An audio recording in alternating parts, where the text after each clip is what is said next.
I'm Philip Stoughton. I'm at Electronica 2024. I'm on the IPC booth with their president and CEO, John Mitchell. John, thanks for joining me. Always a pleasure to chat. My pleasure, always. And thank you so much for hosting us here. It's great. Good to have you. Nice to see so many people and lots of people at your panels, lots going on the booth. So congratulations on that. We often talk about labor shortages. We've talked a lot about that over the last year or so. The market's kind of changed a little bit, but labor still remains a challenge. And what's really interested me in discussions recently is there is a relationship between labor, training, and AI coming into the marketplace. And I'm curious how you personally see it, because I know it's a very big area of interest for you personally, but also how IPC sees that synergistic relationship. Yeah, so it's interesting as right now in the industry, there's some strong areas and some weak areas. So here at Electronica specifically, I've had the opportunity to talk with many, and we'll talk with many more industry leaders about what's going well, what's not going well. In the European market is struggling right now. Yeah, it's tough. And it's tough. So when you talk about workforce, some of them are looking to potentially reduce. And one of the ways, I don't usually talk about AI as a reduction force. Yeah. It's usually a way of enhancing. Yeah. And that's really the truth. But at the same time, you gain efficiencies. Yeah. And if you need those in tough times, AI can be utilized. But AI has lots of opportunities to benefit the workforce. Yeah. I mean, we've all been using it now for a little while, and it's still shockingly, amazingly. Yeah. I mean, it just pulls some really good stuff together. Just as a simple, unrelated industry example, I was reading a book, and book by some Nobel-winning economists, Why Nations Fail. I don't know if you're familiar with it. But I had seen a critique about it, and I wanted to know, are there other reputable sources that have critiqued this, both positively or negatively? And I just put a simple brief. I got 2 pages of great content, and I had just finished reading the book. And I'm like, actually, these are spot on points. Yeah. So if you can do that with just a 17-hour book and get it in seconds, when we're trying to make sure that we're doing the proper analysis of data, that we're trying to better optimize our lines, or we're trying to look at sets of information about quality, and make better decisions about that, I think it's criminal if you're not doing it. Yeah, absolutely, I agree. I think what's fascinating, I actually interviewed an AI specialist recently, not from the manufacturing industry, and we were talking about how you can draw parallels from other industries, and your example was a great example of that. But we were talking about the unpredictability of demand and how that trickles through the supply chain and using AI to do that. And a great example of how that's done is the fast fashion industry.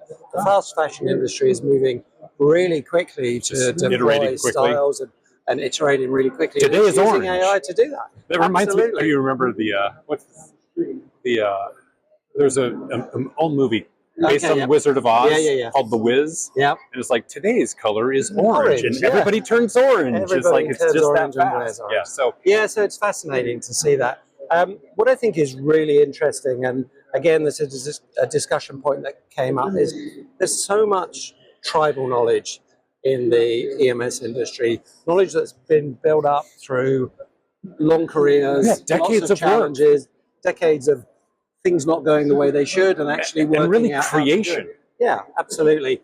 And some of that is going out of the industry because they're aging out. So there's a desire to get that information into AI. But there's a sense that if we do that, some of the young people that are coming through aren't going to be so battle scarred and aren't going to have learnt in the same way. So I'm really interested to see how we can develop this triangle that is, tribal knowledge, AI co-pilot, and the younger generation coming through, and how we train them. Yeah, so I think of it kind of like, let's use sports as an analogy. I can read an awful lot about biking form. Yeah. And based on that, I can get pretty close. But everybody's a little bit unique. And if I don't actually practice it, I'm not going to be as good as if I just read it or watch videos. Yeah. And so to me, these guys, as you mentioned, the grayer haired groups, the gurus, these guys have not only studied, but practiced and learned what really isn't working. And it's been hard to document that.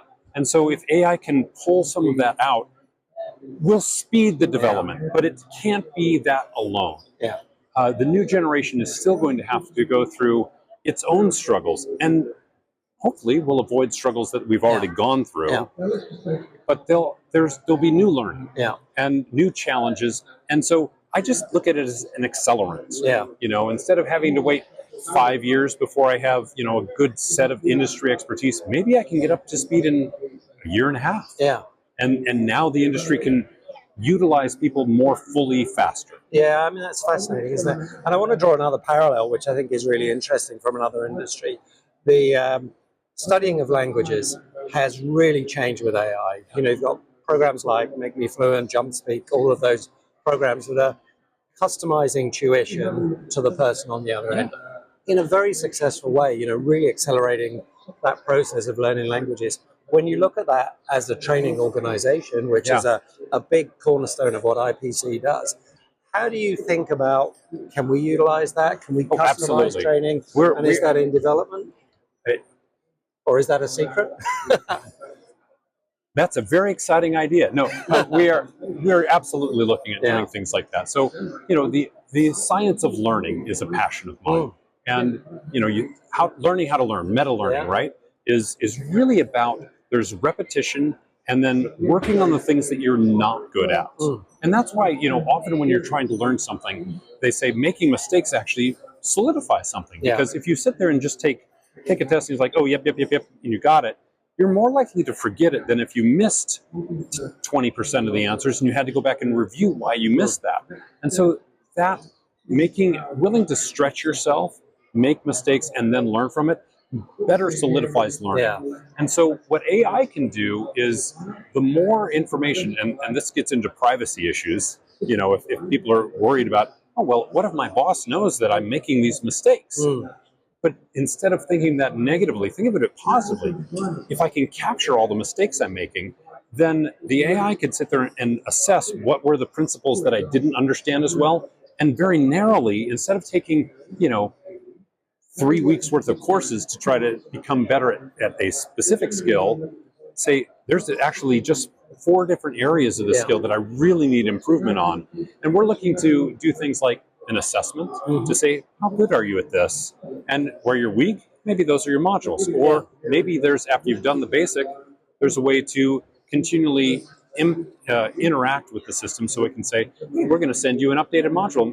Take 30 minutes sometime next week, and you're going to just get better. No, I think it's fascinating, and I'm excited to hear that you are working on that as a strategy and what the possibilities are, and look forward to learning more about that. Just before we finish, I just wanted to say that having attended the IPC seminar, the EMS seminar in Gdansk, and being here this week, IPC in Europe is doing a really good job at the moment. So kudos for you. Thank you. Kudos for Philippe and Sanjay. We like to think of IPC as the Global Electronics Association. And so that's really what we're out here to be, is be where and what we need to be to wherever the industry is. Yeah, and when I meet people and I see the events so well attended by the senior management in the large organizations here in Europe, it really does solidify that global approach, but also delivered locally, which I think is working really well. So thank you very much. Well done for doing that.